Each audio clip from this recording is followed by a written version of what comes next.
The Columbia Broadcasting System presents The Free Company.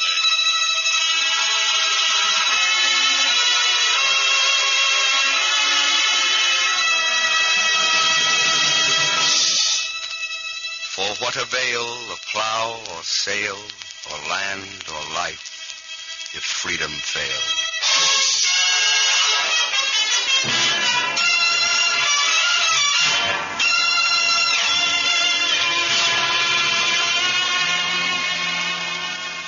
This is Burgess Meredith in Hollywood speaking for the Free Company. Today we hear Francho Tone and Gail Patrick in a new radio play by Robert E. Sherwood, author of Abe Lincoln in Illinois and There Shall Be No Night. The Free Company is a group of leading writers, actors, and radio workers who have joined together on their own initiative to present a series of dramas illustrating and explaining our basic American liberties. All members contribute their services as a free expression of their faith in American democracy and in the basic civil rights which make that way of living together possible. The list of writers for the Free Company includes some of the most distinguished names in American letters. 9 Free Company members have won Pulitzer Prize awards. Our dramatists include Maxwell Anderson, Sherwood Anderson, Stephen Vincent Benet, James Boyd, George M. Cohan, Norman Corwin, Paul Green, Ernest Hemingway, Archibald MacLeish, Orson Welles, Elmer Rice, and John Steinbeck.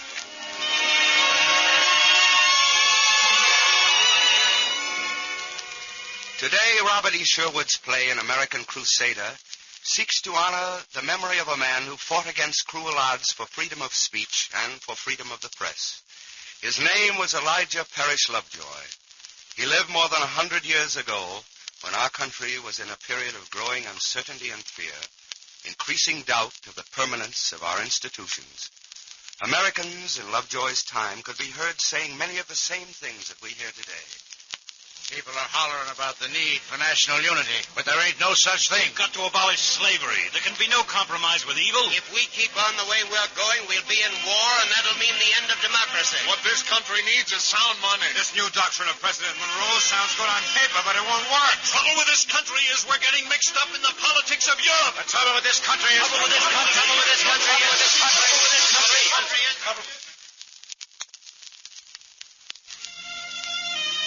One of the greatest American voices was raised in an expression of faith at the dedication of the Bunker Hill Monument in Boston. It was the voice of Daniel Webster.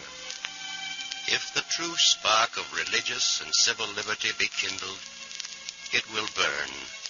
Human agency cannot extinguish it. Like the earth's central fire, it may be smothered for a time.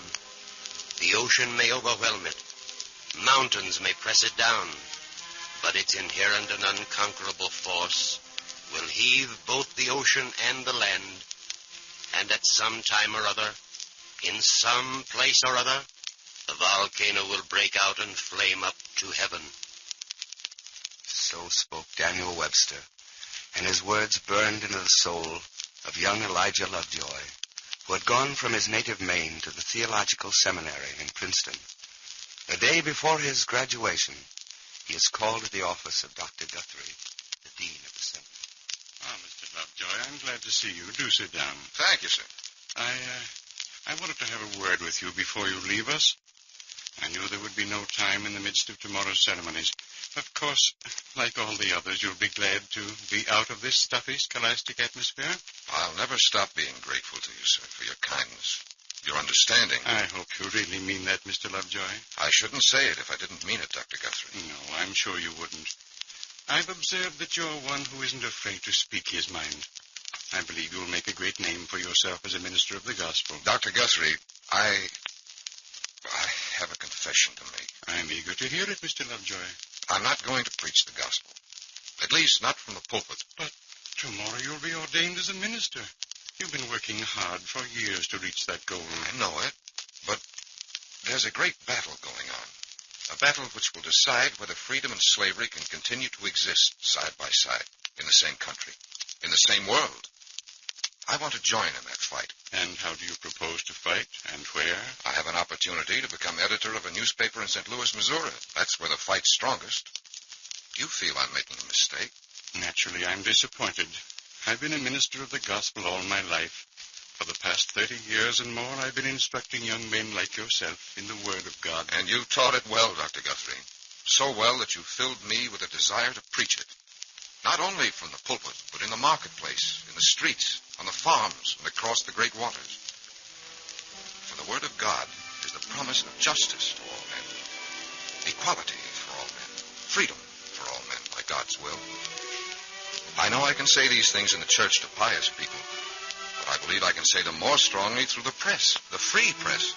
More people will hear them. You realize, don't you, that in following this course you'll be risking your life? This war you're entering, it's a bitter war, a war to the death. I realize that, Dr. Guthrie, but if I am risking my life, it could not be in a better cause.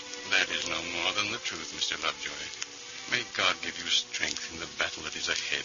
Thank you, sir.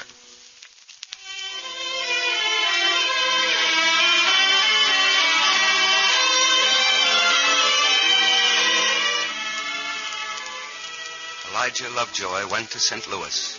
He gained recognition as a young man of high promise, of courage, of intelligence and integrity, and there was no one more appreciative of his good qualities than a certain young lady named Cecilia Ann French.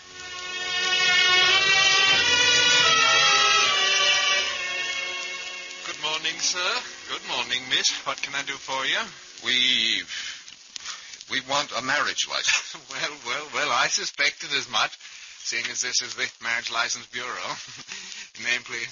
Elijah Parrish Lovejoy. Date and place of birth. Albion, Maine, November 9th, 1802.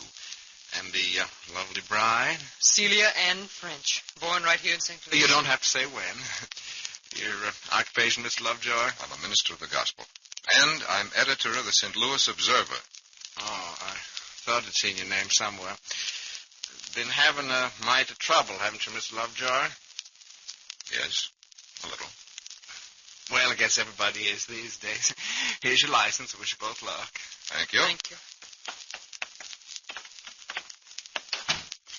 Elijah. Yes, Celia. What did he mean, trouble? Oh, nothing in particular. All newspaper editors have trouble. It's part of our job. Elijah, don't lie to me. You have been having a particular kind of trouble, for my father says. I know what your father says. He thinks I'm one of those crazy reformers who'd better keep their ideas to themselves. And maybe he's right, Elijah. If you endanger yourself by expressing those ideas. Celia, listen to me. Your father's a dear old gentleman who has a fine, big plantation and many slaves. And a beautiful daughter. And ideas and beliefs that are not the same as mine. He doesn't think anything should ever be changed. And you think everything should be changed? Not quite everything, but many things. Oh, I don't say your father isn't justified in his convictions. But he doesn't realize that times have changed. That what was true in his time is no longer true in yours and mine.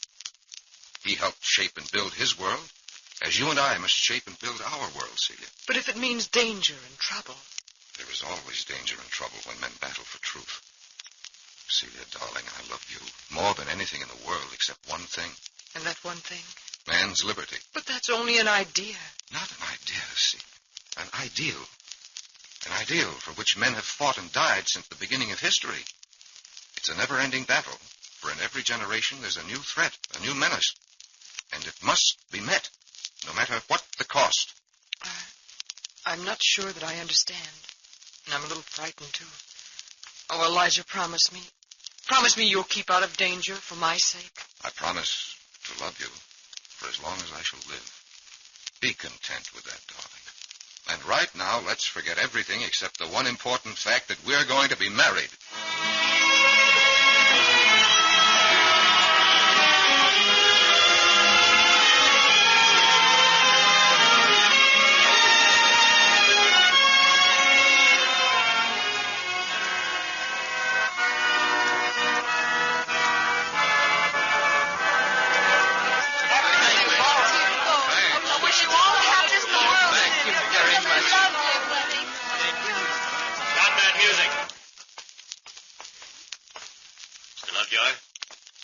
Yes?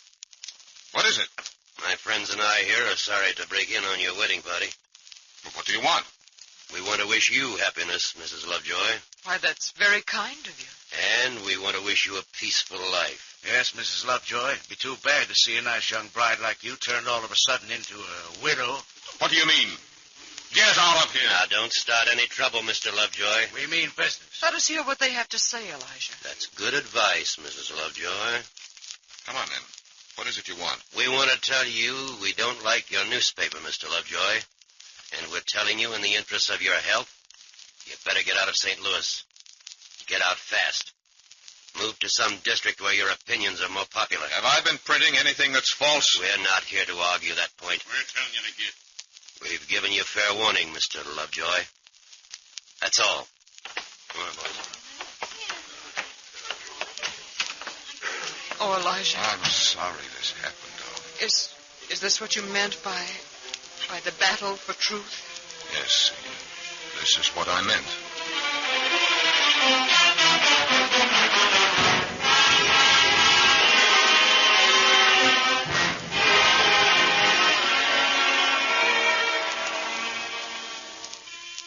The country was becoming more seriously divided. One group was shouting slavery must be abolished. The other group was shouting each state must mind its own business and leave its neighbors alone. And Lovejoy was forced to move his printing press across the Mississippi River to Alton in Illinois. There he and his bride set up housekeeping anew, and he started another newspaper. Look, darling, the first issue of the Alton Observer. Aren't you proud? Here, read it. Slavery is a crime against God and man. It is poison in the very lifeblood of human society. But, Elijah, you're saying the very same things that you said in St. Louis. Of course I am. They're the truth. But people don't want to hear the truth. Nonsense, Celia. Illinois is a free territory. It was the truth that set us free. It'll keep us free. It's all very well to fight for the truth, but not at the risk of losing your home and happiness and maybe your own life. I wish I could make you understand, Celia, that the truth for which I fight is worth all that risk. Once you see that, once you understand, then you'll not fear any longer. In a way, I understand. But it all seems so hopeless. You're only one man against a city. What good does it do to raise your voice? Who listens? When I was still in college, I heard Daniel Webster. I've never forgotten his words. They burned into my very soul. He said, if the true spark of religious and civil liberty be kindled, it will burn. Like the earth's central fire, it may be smothered for a time. The ocean may overwhelm it. Mountains may press it down. But its inherent and unconquerable force will heave both the ocean and the land, and at some time or other, in some place or other, the volcano will break out and flame up to heaven. Those were his words, Celia. I don't want to have it said they were spoken in vain. That's why, even though mine's the only voice in all this territory, it must be raised to keep alive that spark of liberty. But the risk, Elijah. I'm going to fight them to the end, Celia. I'm determined.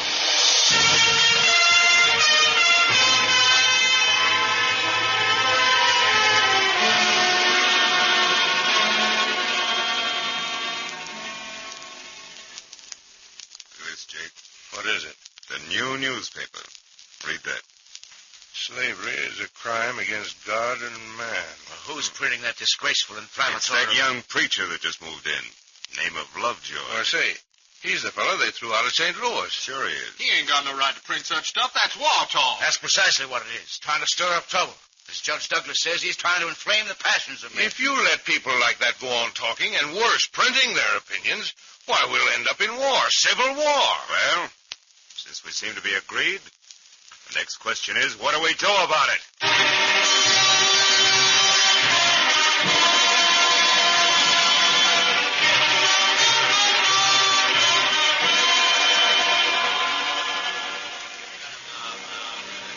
Elijah, look.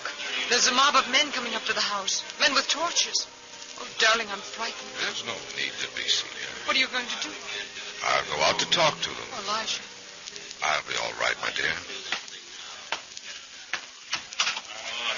Well, gentlemen? We just come to call, Mr. Lovejoy.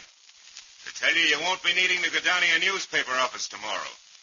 Because the newspaper ain't any good without a printing press. And your printing press ain't there any longer. You Stolen it? Oh, no, we ain't stole it. We just heaved it in the Mississippi River. Yes, you'll find it in the mud, Mr. Lovejoy. And it won't be in very good condition for printing any more of your firebrand war talk. Have you got anything to say to us before we bid you good night, Mr. Lovejoy? Just this. The Mississippi's a mighty big river, but it isn't big enough to drown all the words that are going to be spoken before this issue's settled. Good night.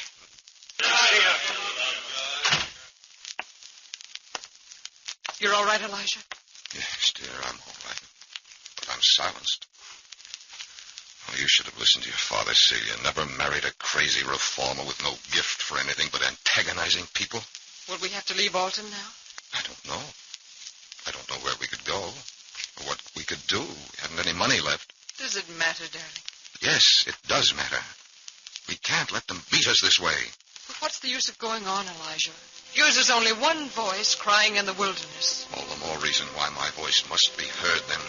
For surely somewhere, somehow, somebody will hear. The ocean may overwhelm it. Mountains may press it down. But its inherent and unconquerable force will heave both the ocean and the land.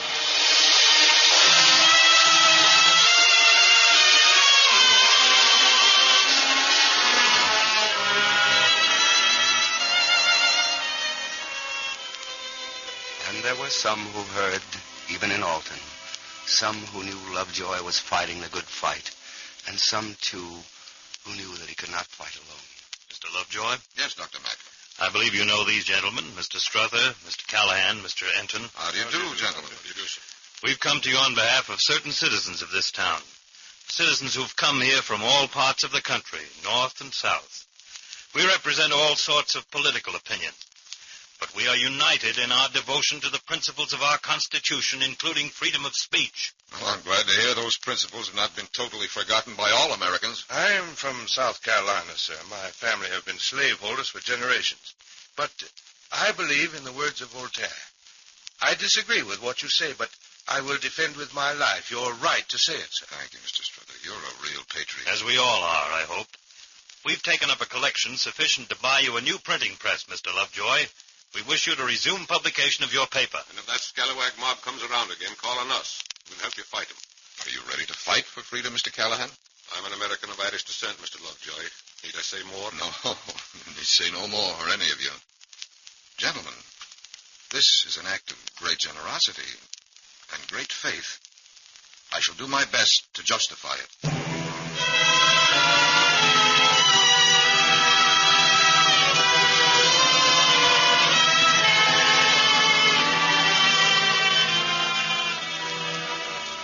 So, once more, the Alton Observer printed its attacks on slavery and intolerance. But the mob was strong, and again the crusader Lovejoy was attacked and his press destroyed. And he set up a new press in a warehouse in Alton. An armed guard of volunteers assembled to defend the building on the night of November 7th, 1837. I suppose it's useless for me to ask you, beg you, please don't go down there. Oh, I have to go, my darling. I've got to get the paper out. They'll try to kill you, you know that. Yes, I know it. But I also know that they can't kill what I stand for. All over the country, the Friends of Freedom are interested in this fight. We can't surrender now. What satisfaction will there be for me knowing that your ideals live on while you... Darling, there are certain things that are more important than our own lives. The things which make our own lives worth living. I'm no hero. I'm just an ordinary person who believes that there's no point in being an American. There's no point in being a man unless this country lives in freedom. If I denied that belief, I wouldn't deserve to be your husband. You know it. There'd be no happiness, no peace for either of us. All right, Elijah. If that's what you believe, then I can't change you. But I'm going with you. No, Celia, you can't. Wherever you are, I want to be. I've made this fight against your wishes, against your better judgment, yet you've stood by me no matter what you felt or what you believed. But I can't let you do this. The risk's too great, Celia. No matter what the risk, no matter what I believe, a wife's place is by her husband's side, and that's where I intend to be. I'm going with you, Elijah, and nothing you can say can stop me. I'm determined too, Elijah.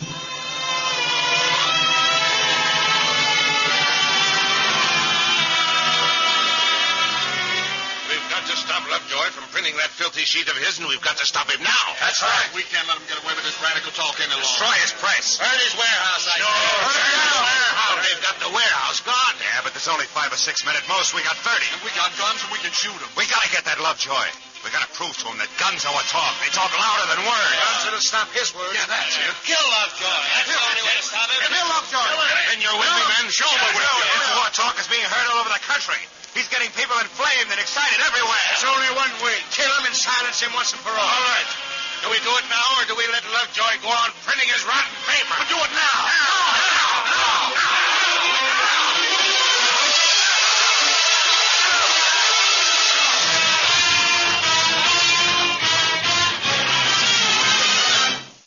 Here's the headline, Joe. Free men arise, death to slavery.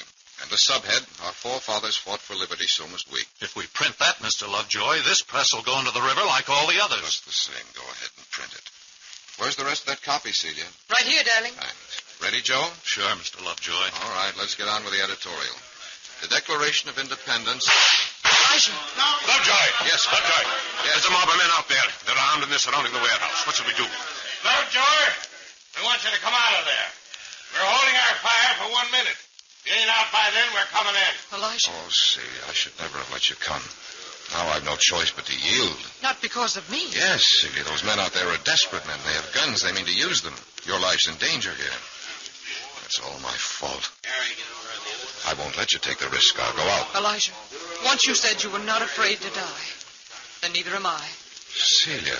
If those men out there are the ones you're fighting, if mob violence and hate and destruction are your enemies, then I understand at last what you've been fighting for.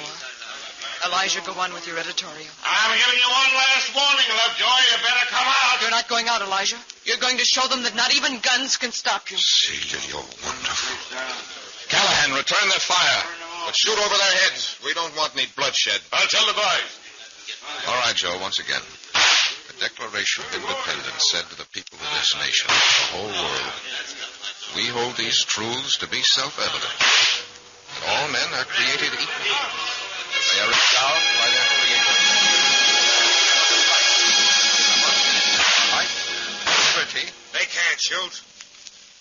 They haven't hit one of us yet. Hey, you. Gus. Bill, Lem. Get around there behind that warehouse and heave in some of them flaming faggots. Set it afire. You bet, Jake. And the rest of you keep shooting. The final word of that declaration, with a firm reliance in the protection of divine providence, we mutually pledge to each other our lives, our fortunes, and our sacred honor. And where is our sacred honor today if we submit meekly and timorously to evil? Lovejoy. Macklin's been killed. Oh, how terrible. Well, what about the others? Two are bad hurt. We can't hold out much longer. There's no use going on, There's Joe. every use in going on. That's just what that mob out there wants, to stop you, but they can't. I'm thinking of you, Celia, of your safety. Please, if you love me, Elijah, go on. Oh, you're very brave. All right, Callahan, keep firing. All right. Let's go on, Joe. Ready? Yes. In the preamble to the Constitution of the United States, it is written, we, the people of the United States, in order to form a more perfect union, establish... No use, Lovejoy. We can't go on. They fired the warehouse. There's nothing to do but surrender. It's suicide to go on. Suicide for all of us. We've got to fight on. No, Celia, Callahan's right. There's no use going on. They've trapped us. I've got to go out with them. No, you mustn't. It's my fight, but I've got to finish it my way. Come on out, Lovejoy. We got to the top. Come on out. Elijah, I can't bear to have it end. Are you coming out, Lovejoy, or ain't you? You've been very brave, Celia. It's you that's made me brave, darling. Without you... And we've got to go on being brave, both of us. The fight didn't begin with us. It won't end with us. This is your last chance, Lovejoy. I'm going out to them, darling. Yes. I love you. I love you so very much. Remember that. Always.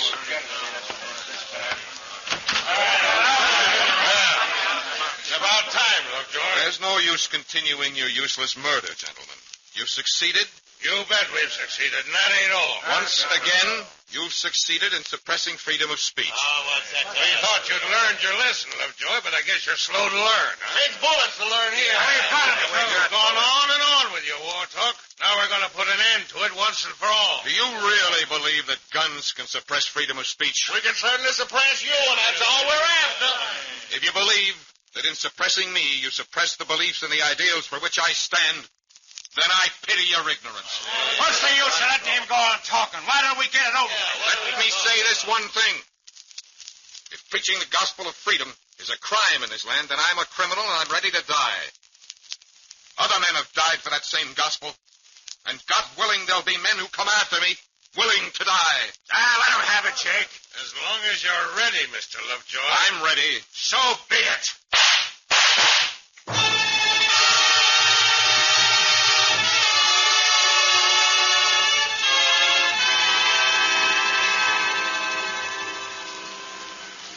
So died the Reverend Elijah Parrish Lovejoy. In the halls of Congress, an ex-president of the United States, John Quincy Adams, rises to speak. Elijah Lovejoy is the first American martyr to the freedom of the press and the freedom of the slave. And in the years that went by, the gospel of freedom that Lovejoy had preached was spread through the land. And in that same state of Illinois, an obscure small-town lawyer arose and spoke. And he was a future president of the United States, and his name was Abraham Lincoln, and he fired the imaginations of men with these immortal words. If we could first know where we are and whither we are tending, we could better judge what to do and how to do it. A policy has been initiated with the avowed object and confident promise of putting an end to slavery agitation. Under that policy, that agitation has not only not ceased, but has constantly augmented. In my opinion, it will not cease until the crisis shall have been reached and passed. A house divided against itself cannot stand. I believe this government cannot endure permanently, half slave and half free.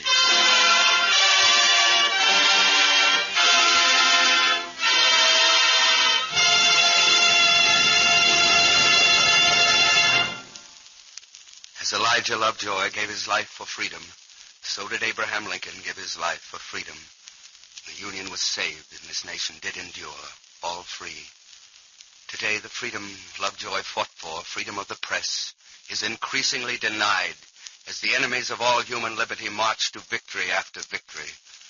And under the threat of a world half slave and half free, let us renew again the pledge of Lincoln, and let us once more highly resolve that government of the people, by the people, and for the people shall not perish from the earth.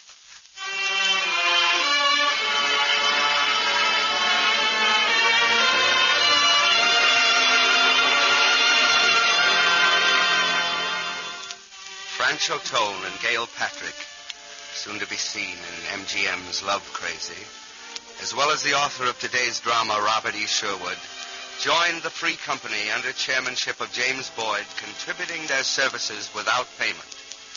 Lee Stevens composed and conducted an original musical score. The Free Company producer is Charles Vanda. To the Screen Actors Guild and to the American Federation of Radio Artists and to the Columbia Network, all of whom have combined to make this series possible, to all these people, with a word of a special thanks to Irving Reese, who directed. This is Burgess Meredith, offering the sincere thanks of the Free Company.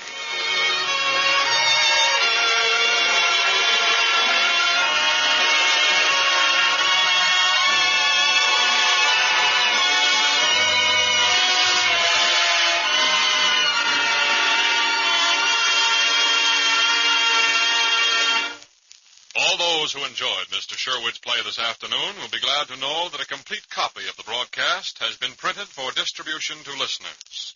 For 10 cents, the cost of printing and mailing, you may receive your copy.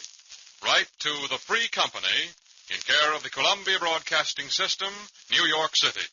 Copies of subsequent Free Company plays will be made available each week as the series goes on.